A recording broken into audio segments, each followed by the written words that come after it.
Oh, bruv. Times is hard, bruv. Times is hard. It's getting more and more difficult to earn a crust. Tell you.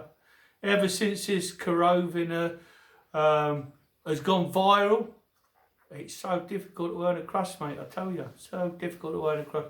But you see, I had an idea early on. I was down in a van. I was giving it a bit of a clean out, and I thought to myself, well, of course, when I was down there, I was observing the scrotal distancing and all that, so that was all right. I was not too close to anyone, and I was thinking, got to earn some dosh, got to make some dough. So I thought, well, what can I do? And then I remembered, do you remember those two brothers, the Spanish firefighters, Jose and what's his brother's name? Jose B, yeah. Yeah, well, I bought a load of gear from them last week. Well, before the Corovin thing, and I bought a load of gear. So I thought, I tell you what, I could set it up in the kitchen, and we can make our own. We can make our own dough. So that's what I'm going to do. Come on, bruv.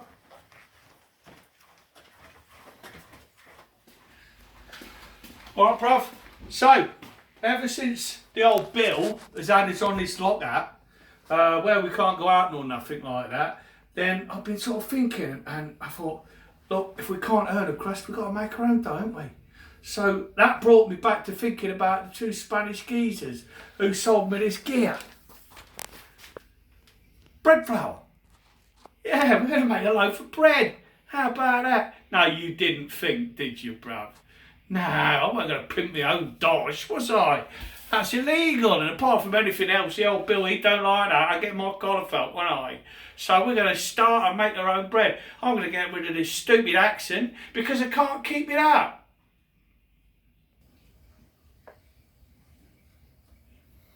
Well, welcome back to the Villa Mandarinas kitchen. I don't know who that imposter was, do you? But anyway, he was a bit of an idiot, obviously. So we're making bread. I've been asked about making bread for quite a while now, and I've just not been awfully happy with how it's been coming out up until last week. So we've got a recipe that I think you're going to be happy with. I had the compliment last week of being told that it was like English shop bought bread. Now, I'll take that as a compliment any day of the week. So how do we do it? Normally I'll do it in the food mixer, which is just there. But today, because this is all about family and families getting together and doing stuff together, we're going to do it by hand. So in here, I have 1 kilogram of strong bread flour. I have 2.5 teaspoons, let me put that back there, strong bread flour, 2.5 teaspoons of salt. Properly measured out. Look, there are recipes that put less salt in and stuff like that, but to be honest with you, I quite like to taste me food. So all I'm going to do is just give that a little gentle mix together. I want to make sure it's sort of mixed in because I don't want the yeast landing on top of the salt, because that will kill the yeast and will make it utterly pointless. Right, now if you would like to come across here to this point here, I have got in here 2 sachets of fast-acting dried yeast that you can get from any good shop, and 2 teaspoons of honey, and this water is warm-ish, and so that will allow the yeast to start to act quite quickly. Both the fact that the water is warm and the fact that we've got some honey in there helps to activate the yeast quicker. This is something that I do. I don't know whether it's entirely necessary, but I always warm the bowl first. I want things warm and starting to warm it up to get the yeast activated quickly. Now, so I've got the salt in there and the flour. I'm now going to add 2 tablespoons of olive oil. You see, all the ingredients is good ingredients, and making your own bread means that you know exactly what's gone into it. Olive oil's great stuff. Don't listen to them. Oh, it's fat. It's no good. Olive oil's a good fat. It's like anything else. Don't have too much. So that's nicely incorporated into that. And now I'm going to add the water and the yeast. I didn't say, I don't think, how much water. The water is 550 millilitres. 550 millilitres of warmish water. Pop that in there and we're going to start to mix it. Now, 2 of the granddudes, call them granddudes because the kids are dudes and the grandkids are granddudes, will be wanting to make this. So Spencer and Brookie, make sure you're looking. This is how we're going to do it. This is going to be your job. So you've got to mix that in. Let's get it well mixed in first of all. I'm sure your mum will help you. But this is something that families can do together. Let's get this all mixed nicely in before, you know the good bit, don't you? Before we get our hands in there. And then we can start to knead the dough. If you do need a little bit more water, you can put a bit more water in, but you'll soon find out how you want it to look. So start to bring this together. Bring it together. That's it. And then once we've got this all pretty much together, we're going to tip it out onto the work surface and then we're going to start to knead it. As I say, if we need any more water, we'll put it in, but don't rush to do that because you can end up with a wet dough far too easily. Let's get it all well incorporated first before we start thinking about that.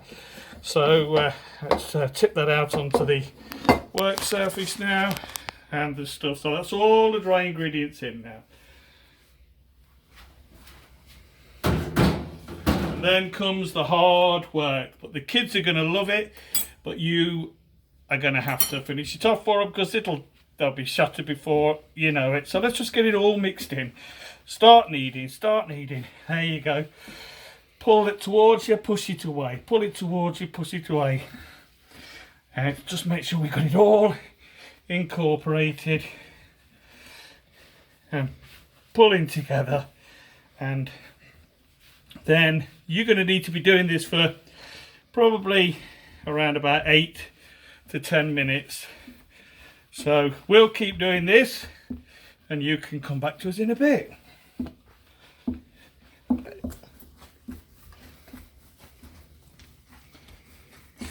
You see, that's it. That's what a bit of hard work gets you. Look at that beautiful stretchy dough there. All right. As soon as I turned the camera off, I cheated, put it in the thing, and that's needed it for 8 minutes. Now, what I'm going to do is I'm just going to cover this down like this in that container, pop it in the oven. There is no heat in the oven at all. This is not to try and encourage it to prove, but it's just basically somewhere I can put it that's a constant temperature.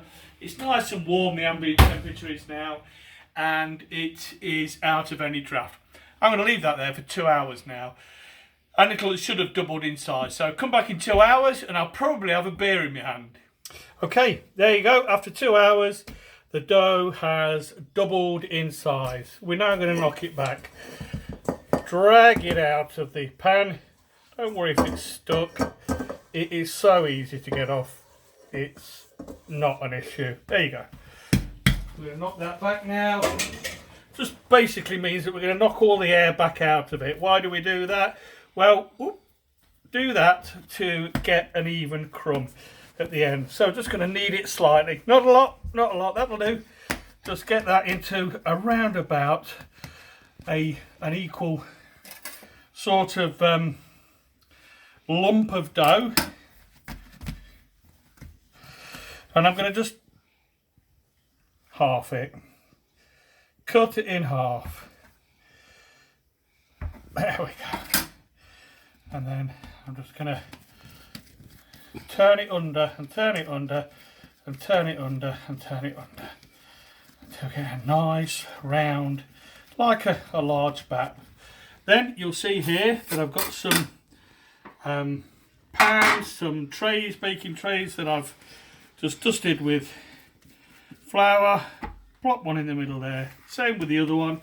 Just turn it under, turn it under, turn it under until we've got a nice large bat size, and then pop it down there. And then I'm going to cover those again. I'm going to put them back in. I'm being given some direction, but I don't know what she's banging on. Yes, I shall do that later, my love. Don't worry. Okay. We'll cook those later. I've been putting a slash across the ones early on, but of late I've been doing it a little bit later. So that'll go away now for about another hour until it around about doubles in size again, and then it'll be ready to go into the oven. We'll go into the oven at around about 180 for 35-ish minutes or so. Come back and see us then. So the bread is about ready to go in. It's had its second proof. Just give it a bit of a cross with a nice sharp knife, and then a dust with a little bit of flour to give it that lovely top. Just on the top like that. Just a little dust in there. And then into your preheated oven at around about 180 degrees for about 35 minutes, and we'll see what we end up with, shall we? Come back and see in a bit. Bread takes time, like a good wine. You have to enjoy and quaff and enjoy things like that. I hadn't really thought about doing this, so I don't really know what to say. So, I'll get the bread out there. Here we go. Let's get the bread out. See what's what. Produce. What we got here then? Oh, look at that little beauty. Pop that there. Just in case it's a little stuck. Turn it over. You hear that? Shh, shh, shh, shh. Lovely and hollow. There's a lovely loaf of bread. How should we cut it then? I know I don't normally cut it straight away, but I think you need to come around the other side, don't you?